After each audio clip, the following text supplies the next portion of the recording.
2. Incertidumbres del amor. Desde que ingresamos en la ciudad hasta que llegamos al Palacio de los Medici, en la Vía Larga, donde viví casi 3 años, de 1524 a 1527, Florencia se me brindó en sus calles con el milagro de sus estructuras. Observé en aquella ocasión y los siguientes días cómo organizaban su cadencia acordada los 4 puentes que atravesaban el Arno y las 11 puertas, cómo se alineaban los palacios, en cuyos pórticos y en cuyos bancos de piedra parloteaba la multitud. Fuera de Venecia no he andado por ciudad tan gárrula. Los comerciantes se interpelaban delante de sus tiendas, hervía el mujerío en los mercados, la pasión del juego afloraba doquier, en los grupos que estimulaban a los ajedrecistas y a los que arrojaban los dados con seco golpe, y la pasión de la música lo envolvía todo, con un ondulante sonar de clavicémbalos, de órganos, de violas, laúdes, arpas, cuernos, trombones y violonchelos, que se mezclaban al rumor de las charlas. La gente discutía y reía por cualquier cosa, soplando sobre los géneros que se ofrecían en venta, derrochando burlas. Por una esquina desembocaban abanderados de corporaciones que acudían a una asamblea, y el Agnus Dei en campo de azur de los plateros, y el carnero blanco en campo de gules de los laneros, se agitaban rozando las cornisas. Los hombres acosaban a las mujeres a piropos. Pasaba una cortesana, seria, aristocrática, como una señora principal, en una enjaezada mula, seguida por un cortejo que incluía a patricios y prelados jóvenes, y los curiosos quedaban boquiabiertos ante la gracia del porte de la meretriz, mientras un hombre corría de labio en labio. Un paje llevaba su papagayo, como si fuera un halcón, y otro un monito perfumado de ámbar y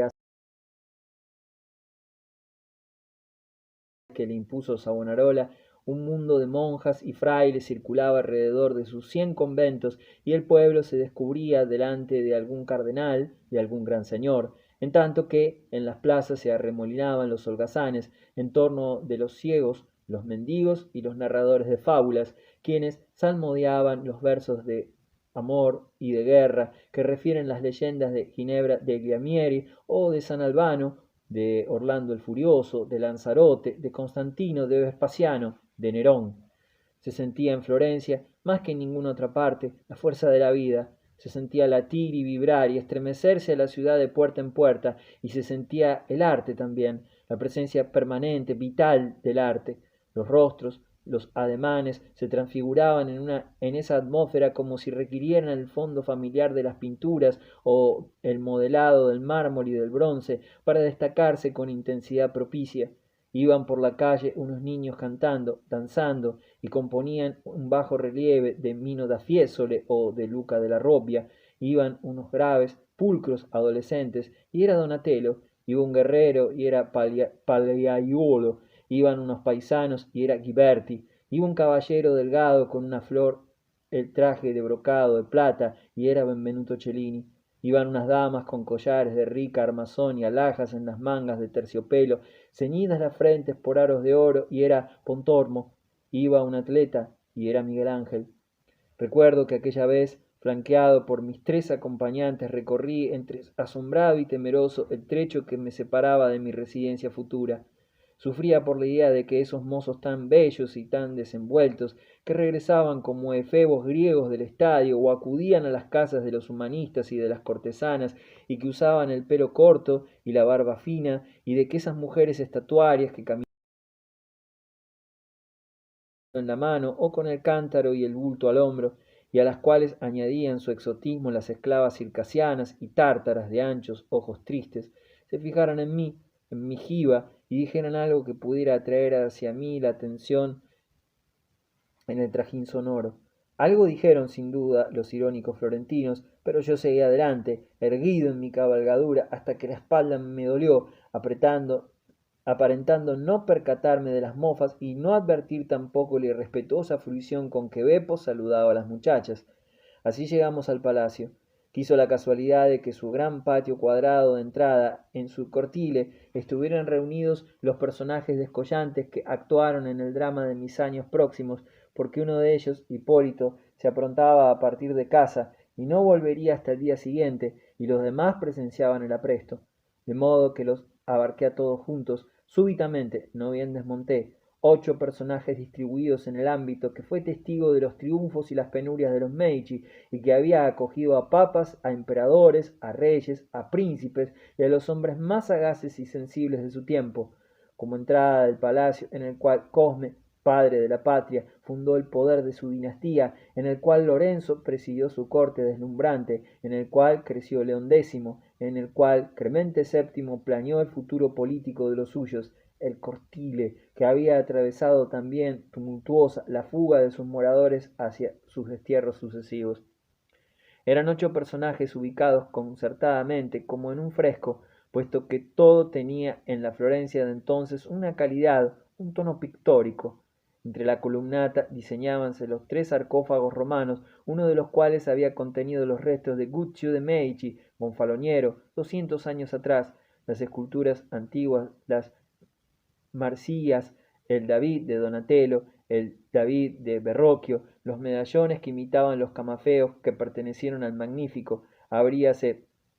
encima la logia cubierta, el belvedere que llamaban la altana, a la que se asomaban, coronando las plásticas perspectivas, varias arremangadas mujeres con tapices y con ropa recién lavada, prontas a tenderla y que espiaban al patio curiosas de la impaciencia de los caballos, de las voces de los monteros, del ruido de las ballestas y los arcabuces. Y a pesar de que la concurrencia era numerosa y por demás excéntrica, pues Hipólito solía rodearse de una compañía fantástica, especie de lujoso circo, yo solo distinguí en el primer momento a los 8 personajes situados en el centro del cortile, que bañaba una suave claridad y que, como los famosos de Pirandello, parecían más que seres reales, entelequias o alegorías que aguardaban al artista que debía interpretarlas, y siendo tan vivos, se diferenciaban sustancialmente del ajetreo que los circuía con una confusión aleteante, ladrante y rechinante de aves de presa, de armas, de perros y de servidores, y se aislaban, gloriosamente únicos, intocables, de la maquinaria teatral que se preparaba en torno para que continuaran declamando sus papeles. En el medio mismo, de suerte que la entera composición giraba sobre su eje y que Luca Pacioli, el monje ebrio de belleza, cuando realizó su trabajo sobre la proporción divina, y Leonardo da Vinci, su ilustrador, hubieran podido utilizarlo para explicar sus leyes armónicas, estaba Hipólito de Medici, se presentía alrededor, regida por las inflexiones matemáticas de la sección de oro, la telaraña pujante de geométricas figuras que sostiene el armazón de los cuadros del Renacimiento, pues los demás personajes evolucionaban cada uno en su órbita, usándolo de punto de referencia y ajustando a la suya la cadencia de su proceder. Hipólito tenía 15 años, era hermoso, viril. Su tío Clemente VII lo había enviado a Florencia poco antes como capo de la ciudad, pero lo titulaban Alteza Serenísima y lo apodaban como a su abuelo, Magnífico. Le gustaba destacarse, olvidando la sabia lección de sus antepasados, Giovanni de Vicci, que enseñaba a sus hijos que los Medici debían hacerse señalar lo menos posible con el dedo. Por eso le fue tan mal después. En aquella época, con ser tan inseguro el destino de los jefes, ni le pasaba por la cabeza la idea de que su vida concluiría pronto. Era un muchacho de grandes ojos, vestido de seda negra, con mangas escarlatas, que jugaba con Rodón, su perro favorito. Supe más tarde que alternaba los ejercicios violentos, casi mitológicos, como domador de caballos y como atleta capaz de saltar con los pies juntos sobre las espaldas de 10 hombres y de perforar con sus flechas una coraza, con la poesía y con la traducción de Virgilio. Tradujo todo el libro segundo de la Eneida al italiano. A mí me fascinó de entrada, también a Messer Pandolfo, pero por razones más intelectuales. A su lado, menor, pues sólo contaba 13 años, hallábase su primo Alejandro, venido de Nápoles, era oscuro de tez, de pelo negro y gruesos labios. Se decía que su madre había sido una criada de mi tía Alfonsina Orsini, mujer de Pedro de Medici, pero otros aseveraban que era hijo de una esclava mora. En cuanto a su padre, algunos pretendían que era hijo natural de Lorenzo de Medici, duque de Urbino, mientras que el resto atribuía su paternidad al propio Clemente VII, y justificaba así la extraña preferencia del pontífice. Lo cierto es que tanto él como Hipólito eran bastardos, lo cual irritaba a los florentinos. Lo era también el propio Papa, y eso sacaba de quicio en Italia a mucha gente. Junto a Alejandro reía un niño que pertenecía en cambio a la rama legítima de los Medici, Lorenzino, aquel que lo asesinó más tarde y que en ese tiempo andaba por los 9 años y era frágil y maleable y amigo de las bufonerías. Sin saberlo, se ensayaba para cumplir el ideal del cortesano de Baltasar de Castiglione, que debía poder practicar no solo las bromas, sino hasta los juegos del bufón. Quizás, si sus interlocutores se hubieran aproximado lo suficiente, hubieran descubierto en el fondo de sus ojos una chispa, una llama.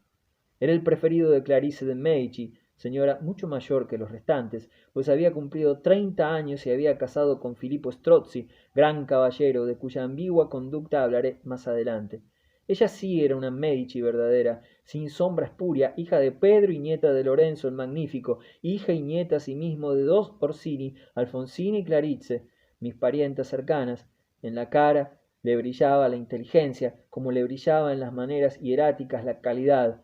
Se la veía al otro lado de Hipólito, soberbiamente vestida, moviéndose en el olear del brocado, esmeralda y azafrán que caía en rígidos pliegues, apoyado los dedos sutiles en los hombros de 2 niños, Catalina de Medici, la que fue reina de Francia, y sumaba con Lorenzino a los rasgos de la gente de Florencia, dada a las bromas y a la ironía, cierta reserva glacial que a veces, siendo tan pequeña, le endurecía el rostro, y Adriana Dalla Rosa, la romana a quien tanto amé y que usaba en el anular un topacio para protegerse de las acechanzas de Eros. Y cerraba el tema central de la composición, algo atrás, la nota púrpura del cardenal Silvio Passerini, magro, rasurado, fingido, designado tutor de Hipólito y de Alejandro por Clemente VII y encargado de gobernar a Florencia en su nombre, con mano férrea, y su protegido, Giorgio Vasari, Giorgino, el pintor que conocía a Virgilio de memoria. Así he conservado intacta en el recuerdo la imagen de los 8 personajes palatinos. Sobre ellos descendía como si un foco central lo proyectara en el corazón del cortile la áurea vibración solar, reverberando en géneros y metales, inflamando rubíes y plumas, mientras que en el intercolumnio aparecían y desaparecían las grupas y las crines de los caballos piafantes, y entraban y salían los escuderos, los lacayos y los esclavos de Hipólito, recibiendo de tanto en tanto como un toque pictórico en un peto, en las piernas, en la arista del brazo, una breve pincelada de luz que enaltecía la diversidad extravagante del séquito del cazador, formado por moros de África del Norte, por arqueros tártaros, por un bullir de caras y de torsos cuyos tintes iban del lustroso negro del ébano a la amarillenta palidez del marfil, y de crenchas rebeldes domadas por gorros y turbantes multicolores, a veces una mano finísima, cubierta de sortijas que espejeaban como caparazones de coleópteros, emergía de la sombra empuñando una cimitarra, alzando un carcaj, en una sacudida de élitros y de antenas, o el belfo de un palafrén blanco de espuma brotaba de la vaguedad de los sarcófagos y de las estatuas tironeadas. La zona circundante enmarcaba a la interior con un ritmo ágil que contrastaba con la quieta, sonriente, lejana postura de los señores, pues la mayoría de los africanos y de los asiáticos poseían una ligereza furtiva de saltimbanquis, malabaristas y acróbatas de cuerda floja, y sus brincos y piruetas, sus gritos en dialectos bárbaros y sus cómicas contorsiones tenían la virtud de subrayar la esbelta elegancia de Hipólito y sus allegados, completando de ese modo el estético planteo que a mis ojos se ofrecía y que era como un resumen de la gracia de Florencia, inquieta y ceremoniosa, estupendamente cosmopolita, lo más supuesto del mundo al medio de mi casa, en Bomarzo, donde empero se aspiraba a imitarlos, pues allí todo se ceñía a los dictados de una orgullosa tradición militar. A esa tradición arcaica de un hermetismo heroico, tal vez pasado de moda, este pueblo de comerciantes opulentos y de coleccionistas ingeniosos las desdeñaba, así como los míos los desdeñaban a ellos, ya que si los Medici nos consideraban hasta cierto punto primitivos, hoy diríamos medievales, los Orsini los juzgaban a ellos, sus parientes, como unos advenedizos barulleros, más preocupados del buen gusto, que es una cosa superficial y femenina, que del manejo de las armas, que es cosa de hombres. Pero la verdad es que los Orsini los envidiaban a los Medici un poco, bastante, y no les perdonaban que, salidos de la oscuridad de los trámites bancarios, fueran capaces de darles lecciones de urbanidad y refinamiento.